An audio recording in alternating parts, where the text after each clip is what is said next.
सभी को आवाज जारी है। चलिए, सभी को हमारा नमस्कार। आज बहुत दिनों के बाद हम लोग मुखातिब हो रहे हैं। इसके पहले हम लोग 2 बार वर्चुअली हम लोग ने प्रेस कॉन्फ्रेंस किया था और मैं आशा करता हूं कि आने वाले दिनों में हम लोग इसी प्रकार से मुखातिब होते रहें। आज कुल 17 मामले मंत्रिपरिषद के समक्ष रखे गए, जिस पर मंत्रिपरिषद के द्वारा विचारोपरांत स्वीकृति दी गई है। पहला है उद्योग विभाग का और राज्य औद्योगिक विकास निगम कर्मचारी महासंघ। इनके द्वारा झारखंड में माननीय उच्च न्यायालय में एक रिट दायर किया गया था और उस पीआईएल में झारखंड उच्च न्यायालय ने आदेश दिया था कि झारखंड सरकार और बिहार सरकार दोनों वहां पर 20-20 करोड़ रुपए जमा करें ताकि उनके पुराने जो वेतन आदि इत्यादि हैं उसका निराकरण किया जा सके। तो उसके लिए बिहार आकस्मिकता निधि से 20 करोड़ रुपए अग्रिम दिए जाने के प्रस्ताव पर आज मंत्रिपरिषद ने स्वीकृति दी है। कृषि विभाग के द्वारा सबौर भागलपुर में जो कृषि विश्वविद्यालय है, वहां जो अंगीभूत महाविद्यालय और उनके जो शोध संस्थान हैं, उनके जो सेवानिवृत्त शिक्षक हैं, वैज्ञानिक हैं, उनको 1 जनवरी 2016 के प्रभाव से पुनरीक्षित वेतनमान वेतन स्तर की जो पूर्व में औपबंधिक स्वीकृति दी गई थी, उस औपबंधिक स्वीकृति में कुछ एक पद छूट गए थे। तो उन पदों को शामिल करते हुए उसे अंतिम रूप से पुनरीक्षित करने के प्रस्ताव पर आज मंत्रिपरिषद की स्वीकृति प्राप्त।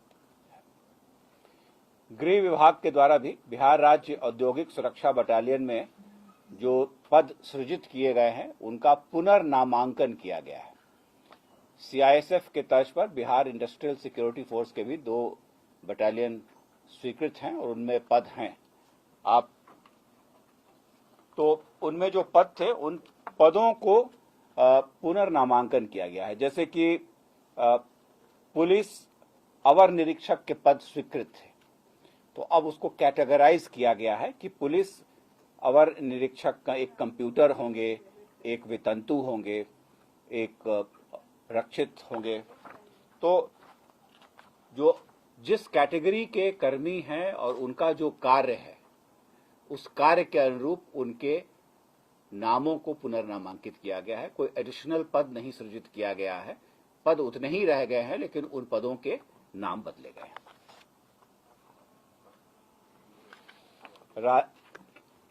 मद्य निषेध उत्पाद निबंधन विभाग के द्वारा जो बिहार छोआ नियंत्रण अधिनियम है 1947 की, उसके धारा 8 के तहत में छोआ का जो मूल्य है उसका निर्धारण समय समय पर किया जाता है। आज उसका पुनर्निर्धारण किया गया है।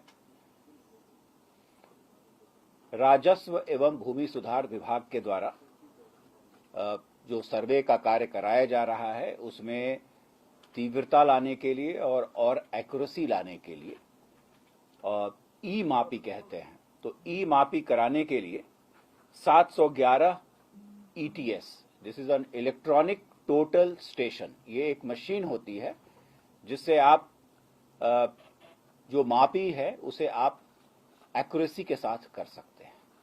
तो प्रस्ताव था विभाग का कि प्रत्येक अंचल में 1-1, प्रत्येक अनुमंडल में 1-1 और प्रत्येक जिले में 2-2 ETS machine, electronic total station machine खरीदे जाए और लगभग एक की कीमत 6 लाख रुपए आती है।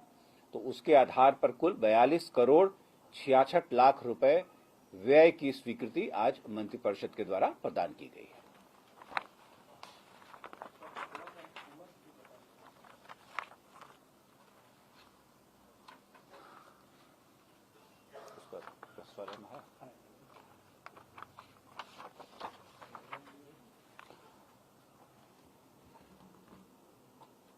उसमें छोआ में शुगर का जो कंटेंट होता है उसके आधार पर उसकी ग्रेडिंग की जाती है। तो ग्रेड 5 जो है, जिसमें 37% से लेकर के 41% के बीच में शुगर कंटेंट होता है, उसका दाम रखा गया है 336 रुपए प्रति क्विंटल। फिर 41% से 45.99% के लिए रखा गया है 385.35, 46% से 50.99% के लिए रखा गया है 439.68 रुपीज पर क्विंटल, और 51% से 55.99% तक के लिए है 494.02 रुपए, और जो 56% से अधिक जिसमें शुगर की मात्रा होगी उसका रेट है 550 रुपए 43 पैसे। तो ये दामों का पुनर्निर्धारण किया गया है।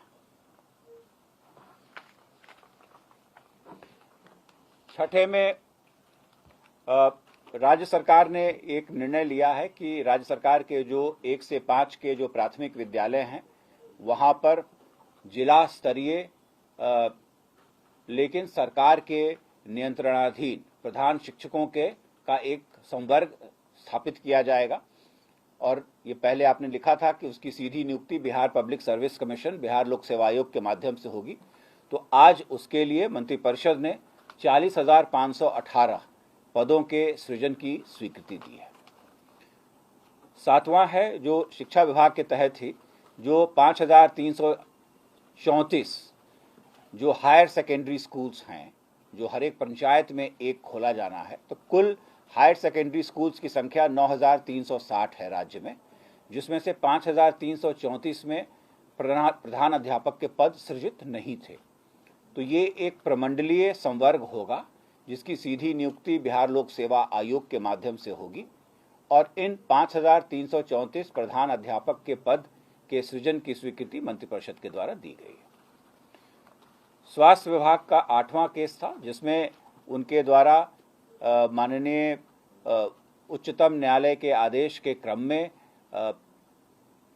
किसी को बैक डेट से प्रोन्नति देने के लिए एक छाया पद के सृजन का प्रस्ताव था, और ये पीएमसीएच में एक छाया पद के सृजन की स्वीकृति दी गई है।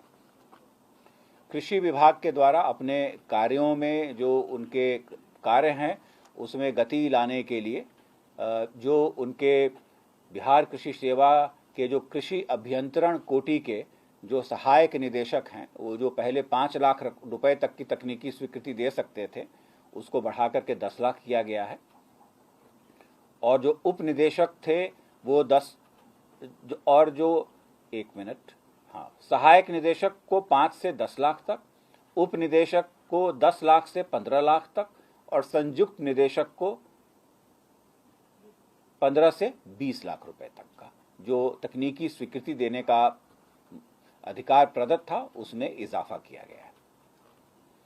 पंचायती राज विभाग के द्वारा 15वें वित्त आयोग की अनुशंसा के आलोक में जो अनटाइड अनुदान की जो प्रथम किस्त आई है 741.80 करोड़, उसका वितरण सभी त्रिस्तरीय पंचायती राज व्यवस्था के तहत जो संस्थाएं हैं उसमें किए जाने के प्रस्ताव पर आज मंत्रिपरिषद की स्वीकृति दी गई है।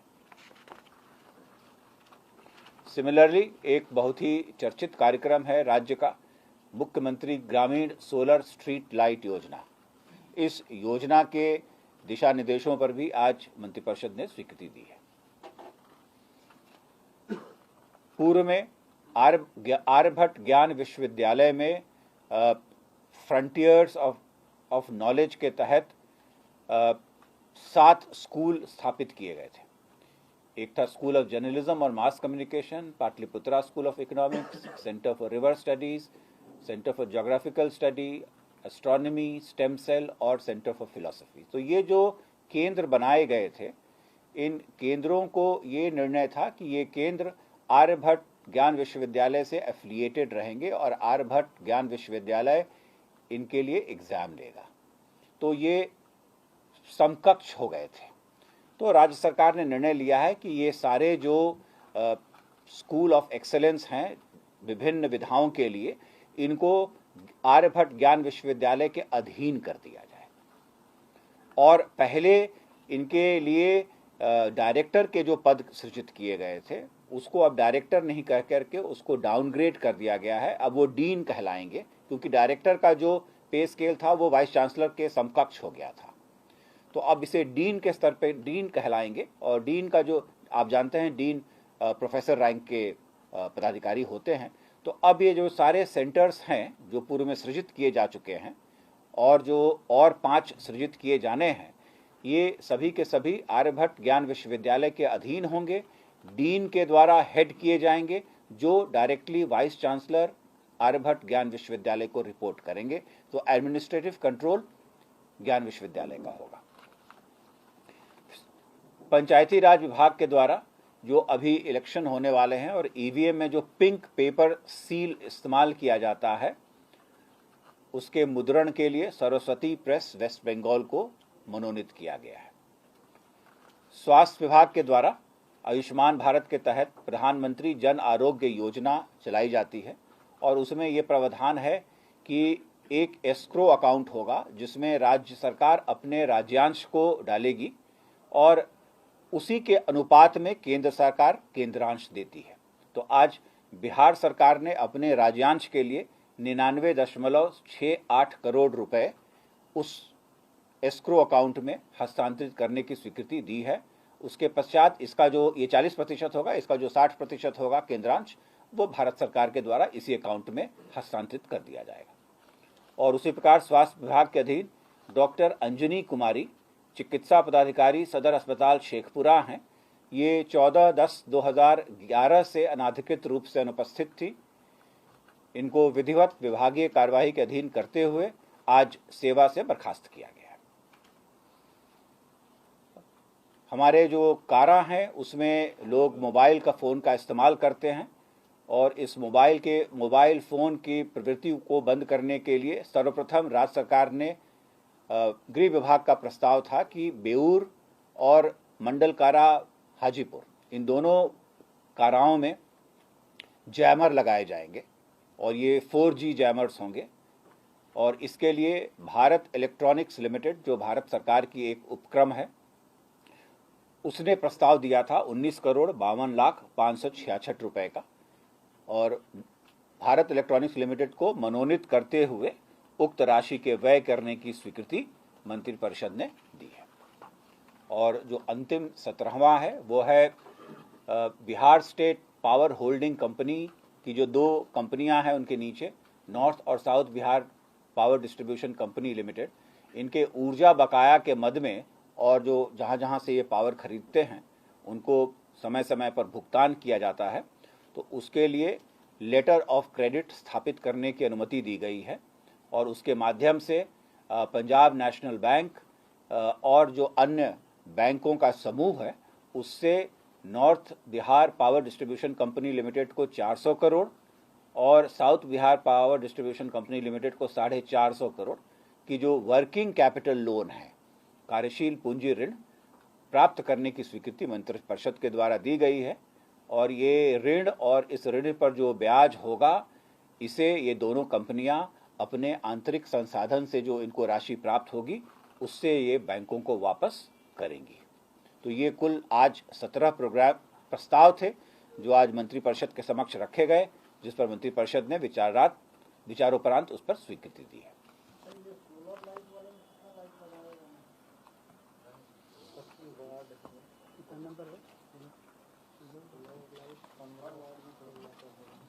नंबर है 11।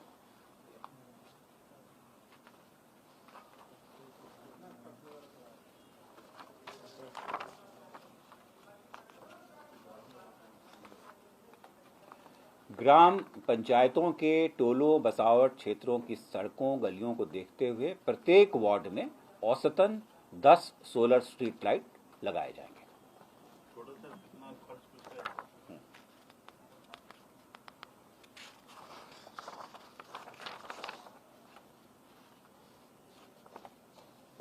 और ब्रेडा के द्वारा तकनीकी सहयोग दिया जाएगा और जो भी एजेंसी लगाएगी उस एजेंसी को 5 वर्षों तक उसके रख रखाव करने की जिम्मेवारी होगी। ये जीपीएस टैग्ड होंगी ताकि हर सोलर लाइट कहाँ पर है इसकी जानकारी सभी को हो और आपदा की स्थिति में यदि कोई क्षति होती है तो उसके लिए ग्राम पंचायत को अलग से उसकी प्रतिपूर्ति की जाएगी। इसमें 3 स्तर पर समन्वय समितियां बनाई गई हैं राज्य स्तर पर समन्वय समिति है जिसे विकास आयुक्त हेड करते हैं, जिला स्तर पर जिला पदाधिकारी और प्रखंड स्तर पर जो कार्यपालक पदाधिकारी पंचायत समिति के हैं वो उसको हेड करेंगे। और 12 वाट या 20 वाट के बल्ब LED के लगाए जाएंगे और ग्राम पंचायतवार कुल लागत का 75% 15वें वित्त आयोग के अनुदान से दिया जाएगा और 25% राज्य योजना और राज्य वित्त आयोग की अनुशंसा के आलोक में जो राशि प्राप्त होगी उससे उसकी प्रतिपूर्ति की जाएगी। इस पर खर्च कर जो जैमर लगाया जाएगा, 1 मिनट में बताता हूँ। है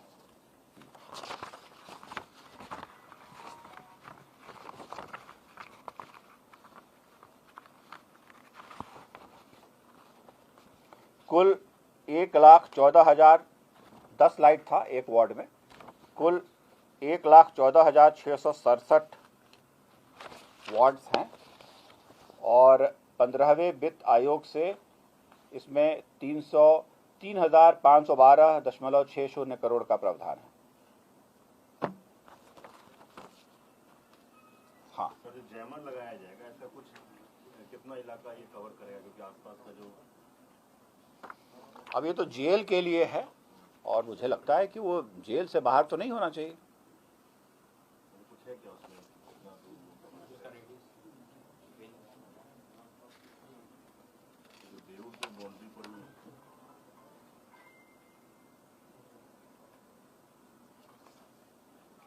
नहीं, ये तो इसमें नहीं है कि इसमें पहले ये लगाया जाएगा बेऊर जेल में और उससे जो अनुभव प्राप्त होगा और देखा जाएगा कि कितना कुछ कारगर है, उसके पश्चात इसको हाजीपुर में लगाया जाएगा। एक का कीमत सर 19 करोड़ दोनों का है। इसमें एनुअल मेंटेनेंस भी है, शामिल है 3 वर्षों का।